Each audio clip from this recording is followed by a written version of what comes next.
Hello and welcome to SPM IS Academy. Today we will analyze important newspaper articles of 9th December 2022. Please note you can download the PDF version of today's newspaper analysis by clicking the link given in the comment section. This is the list of the topics that we will be covering from today's newspaper. The first article is about National Judicial Appointment Commission. This topic is important from our syllabus GS paper 2 Indian polity point of view. इस article को समझने के लिए पहले हमें briefly समझना होगा about the process of appointment of जजेज of supreme court and high court.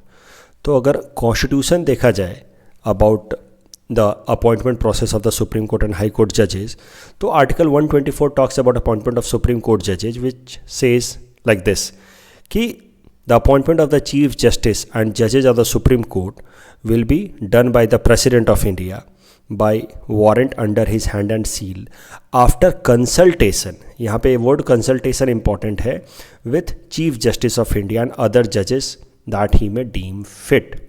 Similarly for High Court judges, Article 217 deals with it. That appointment will be done by the President under warrant by warrant under his hand and seal after consultation with the Chief Justice of India. तो ये जो word consultation है ये थोड़ा ambiguous है. Consultation का मतलब क्या कंकरेंस है या फिर एक मोटा मोटा बस एक ओपिनियन जानना है, ये लेकर के एक एम्बिग्विटी स्टार्ट हो गई कि सरल भाषा में यहाँ से ये बात तो समझ आ रही है कि प्रेसिडेंट अपॉइंट करेंगे सुप्रीम कोर्ट के जजेज को और हाई कोर्ट के जजेज को, लेकिन after consulting the chief justice of India and other जजेज. लेकिन क्या ये कंसल्टेशन करना ज़रूरी है? क्या ये कंसल्टेशन के बाद जो ओपिनियन आ रहा है चीफ जस्टिस ऑफ इंडिया का या बाकी जजेस का, ये मानना जरूरी है प्रेसिडेंट के लिए? इसको लेकर के अभी भी एम्बिग्विटी या डाउट बना रहता है because the consultation word does not clarify this in a specific manner. और इसको लेकर के फिर अलग अलग सुप्रीम कोर्ट के केसेस हुए हैं. फर्स्ट जजेज केस 1981 में, जिसमें सुप्रीम कोर्ट ने कहा कि no, consultation does not mean concurrence. मतलब सरल भाषा में प्रेसिडेंट कंसल्ट कर सकते हैं चीफ जस्टिस ऑफ इंडिया को या बाकी जजेज ऑफ सुप्रीम कोर्ट को बिफोर अपॉइंटिंग द जजेज ऑफ सुप्रीम कोर्ट या हाई कोर्ट, लेकिन president is not bound to follow the advice of the chief justice of India और अदर जजेस. That was the judgement as for the first जजेज case in 1981. लेकिन फिर second जजेज case में इसको reverse कर दिया गया और वहाँ पे बोला गया कि no, the president will have to make appointment of the Supreme Court and High Court judges as per the recommendation given by Chief Justice of India and other judges that he consults. Means basically second judges case में consultation word was equated with concurrence कि you have to follow the advice, means president has to act in accordance with the suggestions. And then there was third judges case in 1998. This third judge's case was basically on presidential reference, means the president raised the question, means the executive head. So president as an executive head might refer some questions to the Supreme Court as per the constitutional provision if there is any ambiguity regarding any provision of the constitution. ये बात तो आप समझते होंगे कि अगर किसी भी संविधान के किसी भी मसले पे अगर कोई ambiguity है तो president can refer that matter to the Supreme Court and Supreme Court will clarify it. तो प्रेसिडेंशियल रेफरेंस में फिर ये मामला उठाया गया 1998 में from the president himself, of course on advice of the council of ministers. तो इसको कहा गया थर्ड जजेस केस, जिसमें फिर सुप्रीम कोर्ट ने इलाबोरेट किया कि president is bound to act on aid and advice of the judges and the chief justice of India for appointment of the Supreme Court and High Court judges. लेकिन ये जो chief justice of India और जो senior जजेज होंगे इनकी एक collegium होगी, मतलब एक बॉडी होगी, 5 मेंबर बॉडी जो एडवाइस देगी और ये एडवाइस फिर प्रेसिडेंट को मानना होगा regarding appointment of supreme court and high court जजेस. तो देखते हैं थर्ड जजेस केस में एग्जैक्टली क्या बोला गया सुप्रीम कोर्ट द्वारा फॉर अपॉइंटमेंट ऑफ द जजेज of supreme court and high court. अगर बात की जाए सुप्रीम कोर्ट के जजेस के अपॉइंटमेंट की तो किया जाएगा प्रेसिडेंट द्वारा ही, but that will be done on the basis of recommendation of a collegium, means group of जजेस that will include chief justice of India and 4 senior most जजेस. और अगर हाई कोर्ट के जजेस के अपॉइंटमेंट की बात चल रही है then it will be also done by the president of India himself, but it will be done on the basis of a collegium, means group of जजेस which will include chief justice of India, Chief Justice of the concerned High Court, and 2 senior most judges of the Supreme Court. तो collegium for appointment of High Court judges and collegium for the appointment of Supreme Court judges are different. Both appointments will be done by the President, but on the recommendation of the collegium. And here the recommendation would be binding on the President. So basically, this was the collegium system that evolved as a result of 2 judges case, second judges and third judges cases. लेकिन जो collegium system है इसको time to time काफ़ी ज़्यादा criticise किया गया है, because इसमें एग्जीक्यूटिव्स को पूरी तरह से एक्सक्लूड कर दिया गया है, लेजिस्लेचर्स को पूरी तरह से एक्सक्लूड कर दिया गया है इन जजेज अपॉइंटमेंट, और यहाँ पे फेवरेटिज्म या नेपोटिज्म के चांसेस बन सकते हैं क्योंकि जजेज आर अपॉइंटिंग फेलो जजेस। तो कभी कभार इस तरह के क्रिटिसिज्म होती है कि it might lead to favouritism, कि एक जज जो है सुप्रीम कोर्ट के जज या ये 4 सीनियर जजेज हैं जो कोलेजियम बना रहे हैं, ये ऐसे लोगों को सपोर्ट कर सकते हैं जो बेसिकली पहले से उनके जान पहचान में हो, मतलब फेवरेटिज्म या नेपोटिज्म के चांसेस बनते हैं। The collegium system is against the principle of checks and balances. Checks and balances का सिस्टम ऐसा कहता है कि the 3 wings of the government, executive, legislature and judiciary, should have a relative control over each other so that none of the branch becomes dominating। इसी concept को कहते हैं हम लोग चेक्स एंड बैलेंसेस, यहाँ पे हर एक ब्रांच एक दूसरे को थोड़ा बहुत रेगुलेट करते रहे, किसी के पास एक्स्ट्रा ऑर्डिनरी या ओवरराइडिंग पावर्स ना आए। लेकिन इस केस में आप देख रहे हैं जुडिशियरी इज अपॉइंटिंग फेलो जजेस, means this system has become completely isolated, opaque, where executives and legislatures have no say at all in judicial appointment.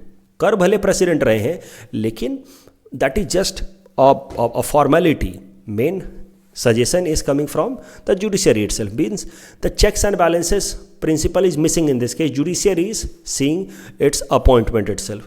और जो पिछले कई सालों में कोलेजियम सिस्टम आने के बाद जो अपॉइंटमेंट्स हुए हैं, उन अपॉइंटमेंट्स को भी देख करके ऐसा लग रहा है कि it is mainly skewed in favour of male जजेस, women representation has not been fair. तो कहीं ना कहीं ये भी एक क्रिटिसिज्म बन सकता है कोलेजियम सिस्टम का कि women have been neglected so far, and that is how you can say कि collegium system is not working perfectly. If you see other countries and their model regarding appointment of the judges, तो अगर US की बात की जाए तो वहाँ पे the president who is the executive head appoint judges but only on the advice and consent of the legislature, जो उनका upper house है या senate, उसके suggestion पे। तो यहाँ पे भी आपको checks and balances दिख रहा है, senate suggestion दे रहा है, executive head यानी कि president appoint कर रहे हैं judges को। ऑस्ट्रेलिया कनाडा में the prime minister which is also known as governor general appoint the judges। The serving judges including the chief justice has no say in the appointment of judges। तो ये सब examples हुए checks and balances के। India को छोड़ करके दुनिया का ऐसा कोई देश नहीं है जहाँ पे जजेज आर अपॉइंटिंग जजेस, means basically in India only it is happening. No country in the world accept India do serving जजेज exclusively select the new appointment और द न्यू जजेज। तो ये एक तरीके का क्लोज्ड ओपेक सिस्टम बन रहा है, जिसको लेकर के क्रिटिसिज्म होती है कि इसमें नेपोटिज्म, फेवरेटिज्म के भी चांसेस हो सकते हैं। तो कई सालों से क्रिटिसिज्म चल रहा था कोलेजियम सिस्टम का, फिर इसको बदलने की कोशिश की गई 2014 में, जब एक अमेंडमेंट लाया गया संविधान के अंदर और संविधान को अमेंड करके कोलेजियम सिस्टम को बदलने की कोशिश की गई।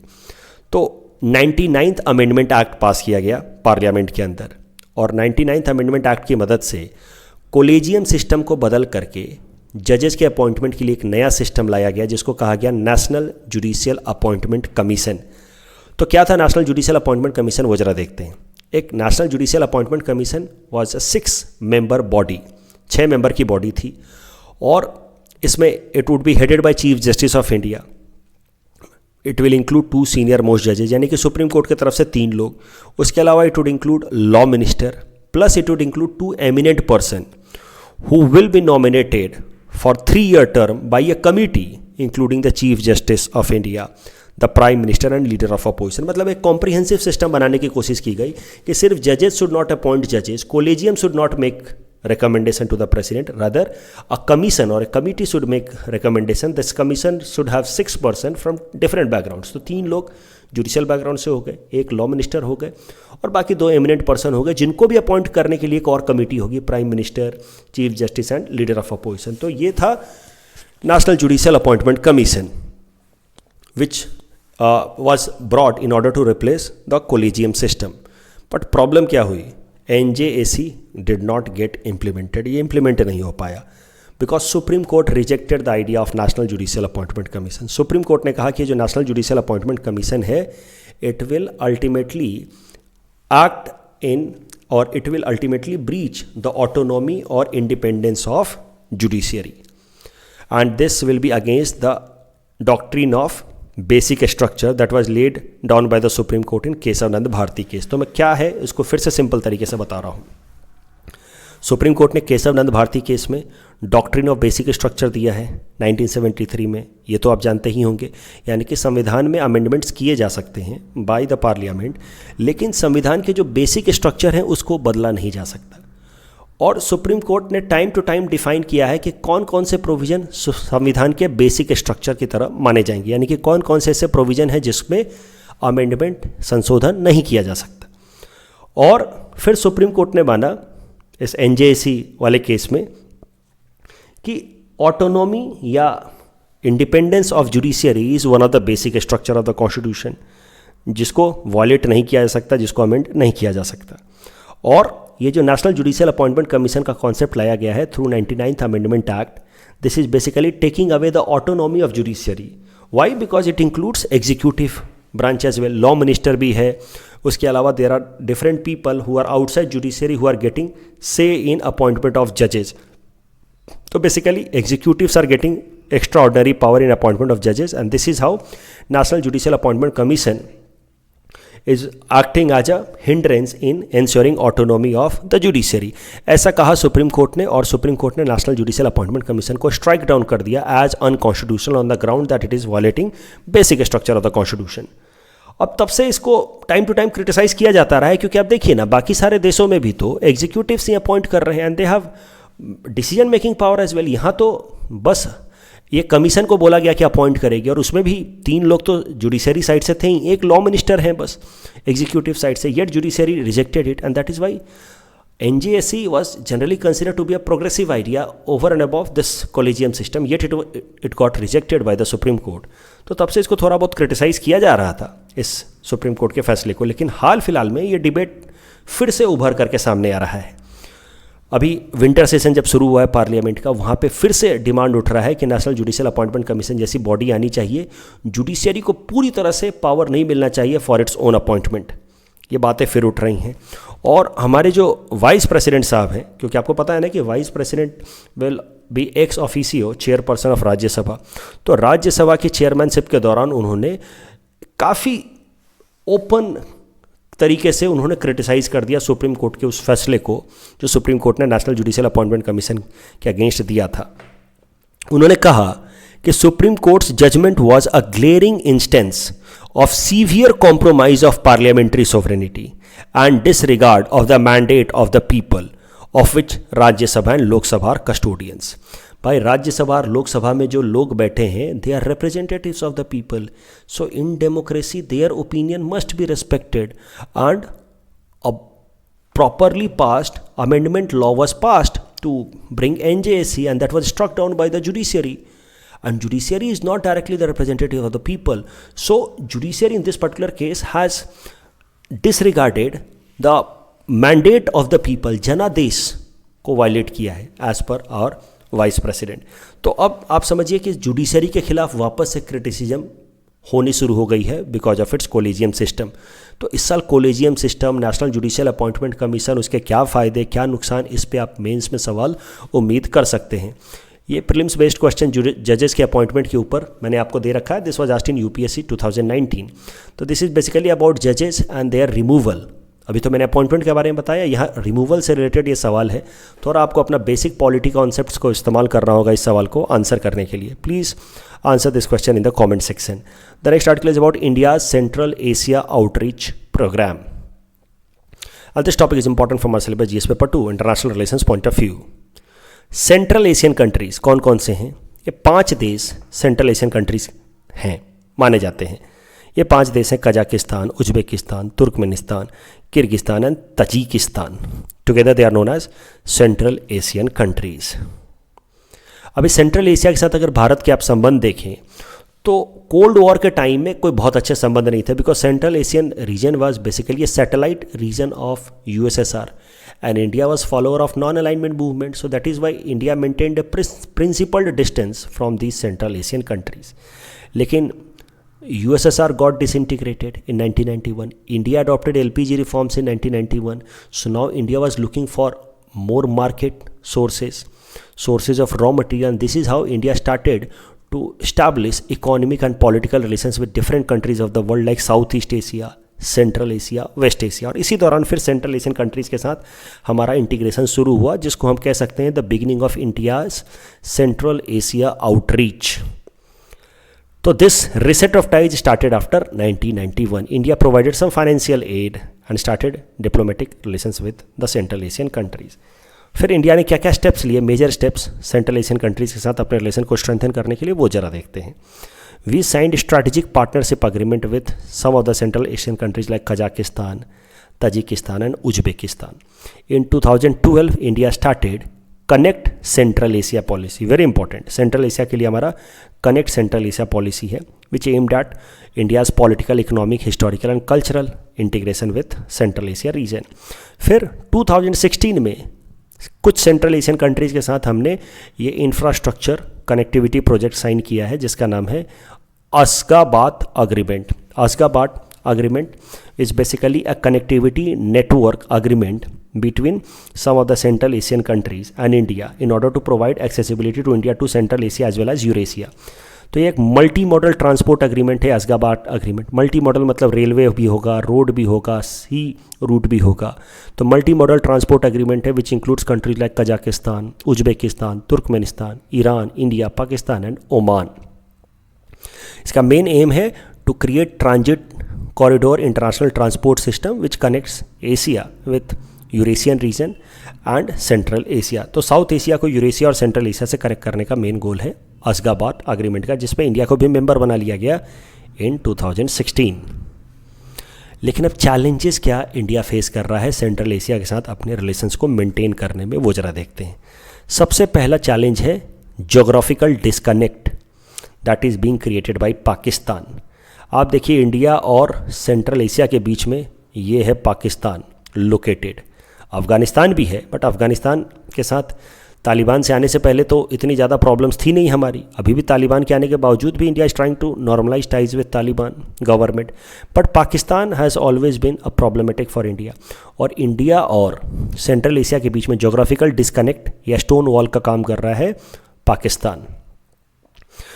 जितने भी प्रोजेक्ट्स हम लाते हैं सेंट्रल एशिया से कनेक्टिविटी के, पाकिस्तान कहीं ना कहीं उसमें हिंड्रेंस क्रिएट कर देता है. फॉर एग्जाम्पल सेंट्रल एशिया से हमने नेचुरल गैस पाइपलाइन डेवलप करने का प्लान बनाया, जिस गैस लाइन पाइप का नाम है TAPI pipeline. Turkmenistan, Afghanistan, Pakistan, India pipeline. ये पाइपलाइन पिछले 10 सालों से बन करके रेडी नहीं हो पाया है, mainly because of Pakistan. Pakistan does not want India to get access of Central Asian energy resources.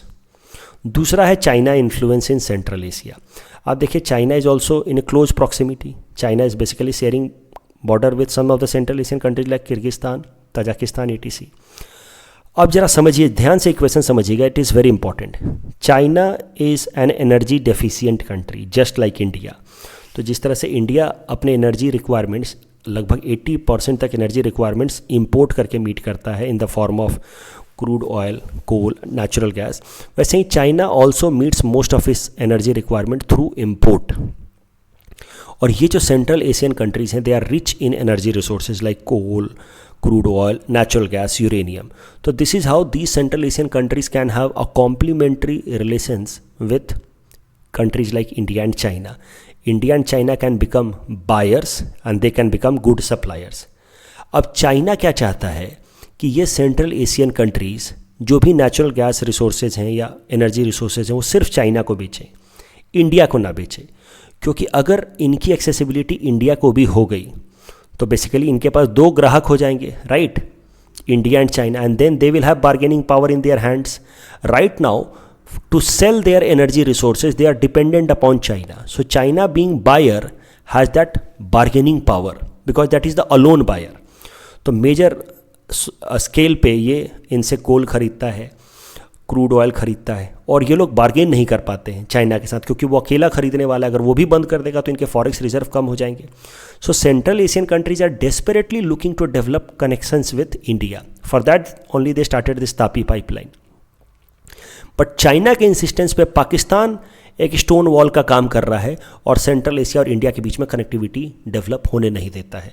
क्योंकि अगर सेंट्रल एशिया और इंडिया के बीच में कनेक्टिविटी डेवलप हो गई तो Central Asian countries will not remain completely dependent upon China to sell their energy resources. They will get another area also where they could sell their product to other buyer also, which is India, which is equally big, whose demands are equally big as compared to China. और उस case में China का influence घट सकता है। इसलिए China is using Pakistan to block any kind of connectivity between Central Asia and India. ये problem है अभी इंडिया सेंट्रल एशिया के कनेक्शंस में, जो मेजर प्रॉब्लम है। तो ये चाइना पाकिस्तान वाला फैक्टर आपको लिखना ही होगा। उसके अलावा पाकिस्तान फैक्टर को बाईपास करने के लिए, ये जोग्राफिकल डिस्कनेक्ट को बाईपास करने के लिए इंडिया ने डेवलप करना शुरू किया चाबहार पोर्ट। चाबहार पोर्ट का एक टर्मिनल, सा बहस्ती टर्मिनल हम डेवलप कर रहे थे कि चाबहार पोर्ट से फिर पाकिस्तान को बाईपास करते हुए हम लोग सेंट्रल एशियन रीजन में अपनी कनेक्टिविटी डेवलप कर पाएँ। तो basically this Chabahar port is of strategic importance to India because this could help India in having accessibility to Central Asia by bypassing Pakistan. But problem क्या है कि चाबहार पोर्ट तो हम डेवलप कर रहे हैं, लेकिन इस पोर्ट से जो कनेक्टेड रेलवे प्रोजेक्ट्स है वो ईरान ने दे दिया है चाइना को, क्योंकि China is also developing close proximity with Iran. $400 billion का अग्रीमेंट साइन कर दिया चाइना ने ईरान के साथ। तो अब पोर्ट तो हम डेवलप कर रहे हैं, लेकिन इससे जो रेलवे कनेक्टिविटी है वो चाइना के पास है। तो नेचुरली यहाँ पे भी चाइना ने हमारी एक्सेसिबिलिटी सेंट्रल एशिया की तरफ काट दी है। पाकिस्तान यहाँ से हमें डायरेक्ट कनेक्शन नहीं होने दे रहा है, यहाँ से चाइना ईरान की मदद से नहीं होने दे रहा है। This is how it is getting more and more difficult for India. अगर अफगानिस्तान की बात की जाए तो अफगानिस्तान के अंदर इंडिया ने ये हाईवे बनाया है, जरांज देलाराम हाईवे कहते हैं, जहाँ से थोड़ी बहुत कनेक्टिविटी की जा सकती है सेंट्रल एशिया को। लेकिन अब अफगानिस्तान में भी तालिबान की सरकार आ गई है, which is very much unpredictable and relatively closer to the government of Pakistan and China as compare to India. Taliban India से तो उतना नज़दीकी नहीं है ना उनको, they are not that comfortable, but they are more comfortable with China and Pakistan. So आप समझिए अफगानिस्तान के अंदर भी हमारा कंट्रोल फुट होल्ड कमज़ोर हो रहा है, ईरान में भी कमज़ोर हो रहा है, पाकिस्तान में तो कभी था ही नहीं। And this is making difficult for India to strengthen its outreach programme with respect to Central Asia. हाल फिलहाल में क्यों हम सेंट्रल एशिया को पढ़ रहे हैं डिटेल में, क्योंकि हमारे national security adviser Ajit Doval साहब ने सेंट्रल एशियन कंट्रीज़ के जो 5 सेंट्रल एशियन कंट्रीज़ हैं उनके नेशनल सिक्योरिटी एडवाइज़र्स को इंडिया में इन्वाइट किया था for a meeting on 6 December. And this meeting was aimed at strengthening India's outreach in Central Asia. इस टॉपिक के बेसिस पर ये प्रीलिम्स प्रैक्टिस क्वेश्चन हमने आपको दे रखा है। Please attempt this question and you can submit the answer in the comment section. The next article is about wildlife protection amendment act. This topic is important from our syllabus GS paper 3 environment point of view. देखिए, wildlife protection act 1972 it is one of the earliest law after independence in 1947. It is one of the earliest law for protection of environment and ecosystem. तो wild life protection act basically Stockholm conference जो हुई थी 1971 में on environment, उसके बाद ये wild life protection act लाया गया था 1972 में। वाइल्ड लाइफ प्रोटेक्शन एक्ट में बेसिकली फ्लोरा और फौनाज के जो स्पीसीज़ हैं, जानवरों और पेड़ पौधों को 6 शेड्यूल्स में डिवाइड किया गया है। 6 शेड्यूल्स में शेड्यूल 1 और शेड्यूल 2 का पार्ट 2 में जो भी एनिमल्स हैं they have been given highest degree of protection, यानी कि इनकी हंटिंग करने पे पेनल्टी लगेगी, जेल भी हो सकता है या दोनों भी हो सकता है। उसके अलावा शेड्यूल 2 के पार्ट 1 में या शेड्यूल 3 या 4 में जो जानवर हैं उनके हंटिंग पे कोई खास सज़ा नहीं है, पेनल्टी इज लेस। शेड्यूल 5 में उन जानवरों का नाम लिखा गया है जिनको वर्मिन डिक्लेयर किया गया है। वर्मिन मतलब they can be hunted, for example rats, crow, fruit bats etc. And schedule 6 में उन प्लांट्स का नाम मेंशन किया गया है जिनका कल्टीवेशन प्रोहिबिटेड है। They can not be cultivated in any circumstances, इनका कल्टीवेशन प्रोहिबिटेड है। These plants have been mentioned under schedule 6 of wildlife protection act. News ये है कि वाइल्ड लाइफ प्रोटेक्शन एक्ट में जो 1972 का कानून है उसमें हाल फिलहाल में थोड़े अमेंडमेंट किए गए हैं with help of amendment law, and this bill जिसका नाम था wild life protection amendment bill 2021, उसको हाल फिलहाल में पार्लियामेंट ने पास कर दिया है विंटर सेशन में। लोकसभा और राज्यसभा दोनों से ही पास हो गया, प्रेसिडेंट साइन कर देंगे और ये कानून बन जाएगा। अब इस कानून में कोई खास बड़ी चीज़ें हैं नहीं, बेसिकली दो बातें हैं। The number of species that are protected under wildlife protection act, उनके संख्या को बढ़ा दिया गया है। उसके अलावा जो एक इंटरनेशनल कन्वेंशन है, sites convention on international trade in endangered species, उसको इम्प्लीमेंट करने के लिए इस कानून में थोड़े बहुत टेक्निकल बदलाव लाने थे, वो टेक्निकल बदलाव लाए गए हैं with help of this amendment law. Sites मैं यहाँ पे डिटेल में नहीं पढ़ा रहा हूँ because it was covered in detail in the newspaper analysis of 13 अक्टूबर 2022। तो अगर किन्हीं स्टूडेंट्स ने अगर लेट देखना शुरू किया है न्यूज़पेपर एनालिसिस, तो you can go and watch the newspaper analysis of 13 October 2020 to know more about this international convention. आप देख सकते हैं एनवायरमेंट मिनिस्टर भूपेंद्र यादव जी कह रहे हैं कि India is signatory of this CITES, और इस साइट्स को इम्प्लीमेंट करने के लिए कुछ इसमें बदलाव लाने थे टेक्निकल तरीके के, और इस कारण से ये अमेंडमेंट लॉ हाल फिलहाल में लाया गया है।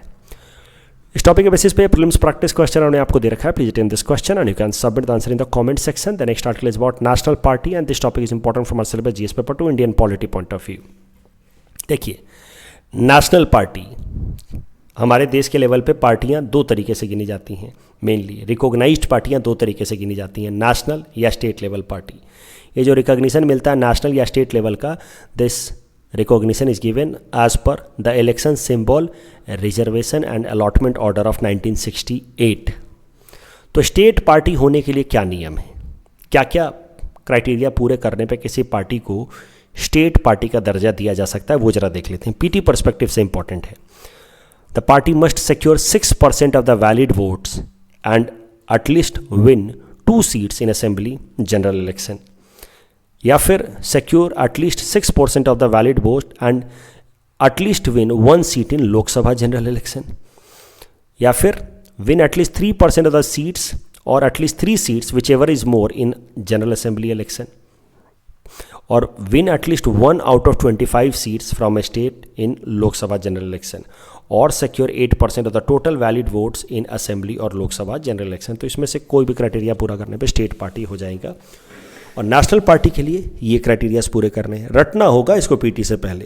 Secure at least 6% of valid vote in assembly और Lok Sabha general election in any 4 और more state and win at least 4 seats at Lok Sabha general election from any state और स्टेट्स, और win 2% of the total Lok Sabha seats in Lok Sabha general election and these seats have to be won from at least 3 states and the party is recognized as a state party।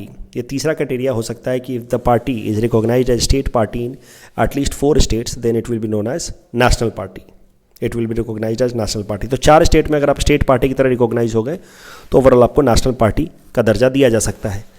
हमारे देश में भी BJP, Congress, CPI, CPIM, BSP, NCP, the 6 political party they were recognised as national parties. Recently, Trinamool Congress has become 7th political party to be recognized as national party। National party या state party बनने से फ़ायदा क्या है, what are the advantages? तो advantages ये हैं कि एक रिजर्व सिंबल हो जाता है, हर इलेक्शन में आप उसी सिंबल का इस्तेमाल कर सकते हैं which is allotted by the election commission. उसके अलावा देयर आर अदर बेनिफिट्स, जैसे कि सब्सिडाइज रेट पे लैंड मिल जाता है पार्टी ऑफिसेस के लिए बनाने के लिए, free air time on Doordarshan, all India radio, supply of electoral roll, free copy during election, ये सब मिल जाता है if a party is registered as national party और स्टेट पार्टी। इस टॉपिक के बेसिस पे प्रीलिम्स प्रैक्टिस क्वेश्चन हमने आपको दे रखा है, ये बेसिकली आपको रटना होगा। देखिए, ये जो प्रोविजंस है ये पीटी में काम आएंगे, इसलिए मैंने खाली एक बार बता दिया, आपको रटना होगा। ये मेंस में पूछा जा सकता है कि what is the advantage of becoming national और स्टेट लेवल पार्टी, इसको ध्यान में रखिएगा। इस टॉपिक के बेसिस पे प्रीलिम्स प्रैक्टिस क्वेश्चन दे रखा है, please attend this question and you can submit the answer in the comment section. कल जो हमने आपको प्रैक्टिस क्वेश्चन दिया था, सार्क के मेंबर कौन है बट बिम्स्टेक के नहीं है, correct answer would be Pakistan and Maldives. And Gangetic plain में कौन कौन से क्रॉप्स उगाए जा सकते हैं, paddy and jute. That's all from our side for today, thanks for watching.